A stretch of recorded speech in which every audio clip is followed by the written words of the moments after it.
Thank you, Mr. West. Turn now to the gentleman from New York, Mr. Hanna, the primary sponsor of a bill that I'm associated with proudly. So, Mr. Hanna? Boy,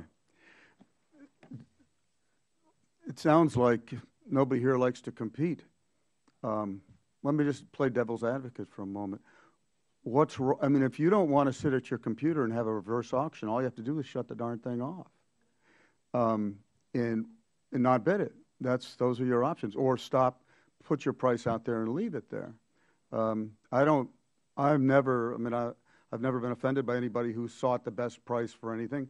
It is a brutal world out there. We know that, and I don't know that the government should necessarily be in the business of taking that marketplace away, but I absolutely sympathize with that because I understand what you mean. The other thing I'd like to say is that in terms of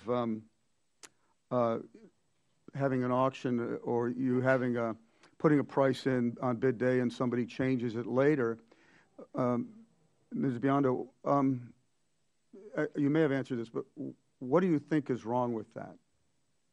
To change the bid later? No, that somebody come back to you and say, or not come back to you a week later and say, you know what, we had someone call in and their price was lower. Or let's say, for example, they say to you, you know what, your price was the lowest price, but we want to pay more because we know someone who we feel is more qualified.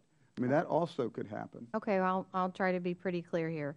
First, when you said I could stop bidding, well, you already took 3 bids or more. So you already had multiple choices of multiple numbers from right out of the box. You always have a minimum of 3 bids, if I recall. So you had 3 multiple choices.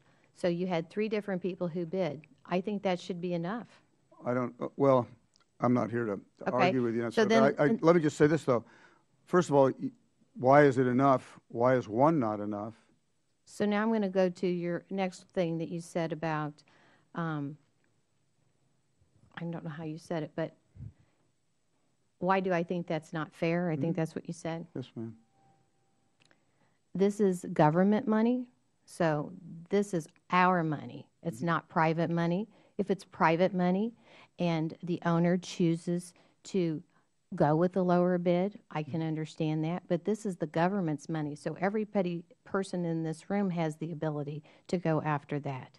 And I don't think that the process that they have makes that fair. Shouldn't the government be in a position to get the best price it can? Isn't that the ultimate responsibility for the government to find the same good or service or both at the lowest possible price? Yes, and that's why you go for multiple bids. You had multiple choices.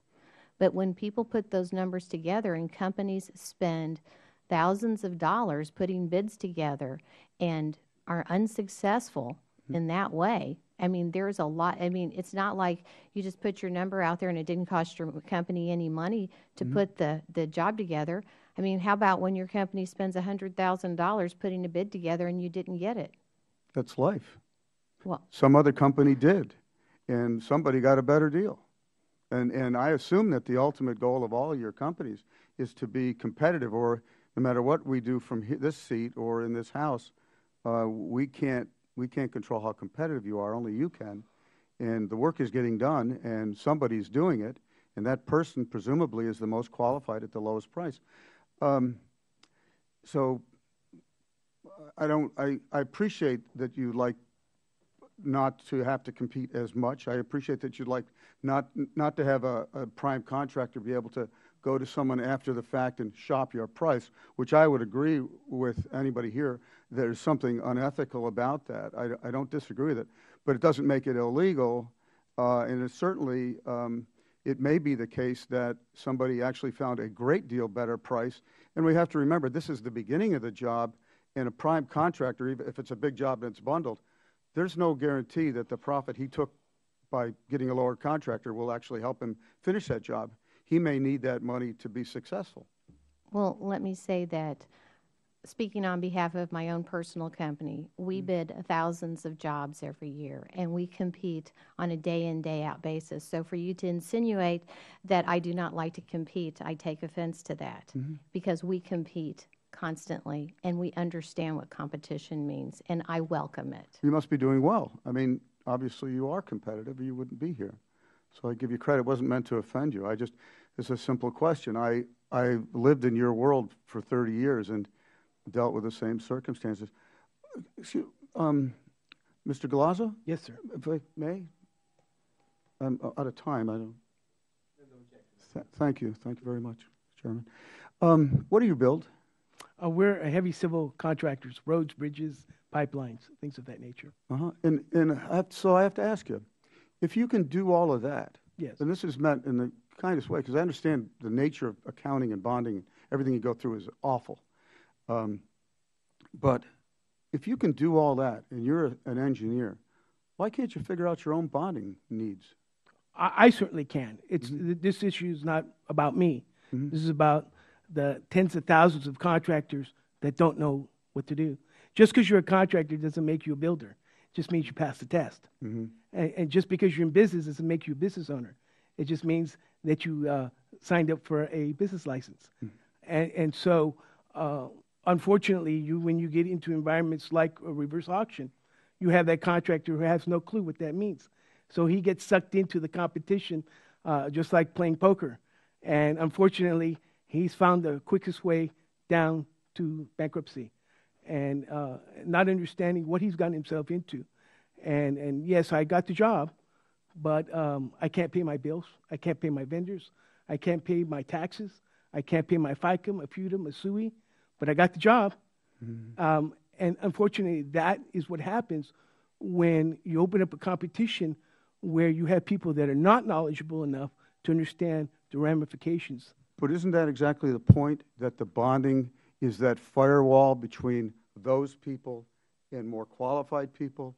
And by removing some portion of that firewall that's existed for so many years, 50 years, and I'd argue bonding has changed in the last 10, 20 years to its detriment, because it does let marginal people in. Not that I'm not supportive of minority bidding, et cetera, but do you see in your mind a point at which there's too much of that, where severely marginal people get into a business that, frankly, they're not qualified for, that there's so much assistance that actually encourages their own demise? There has to be some kind of bottom line limit where a person has to have more than a pickup truck and a hammer.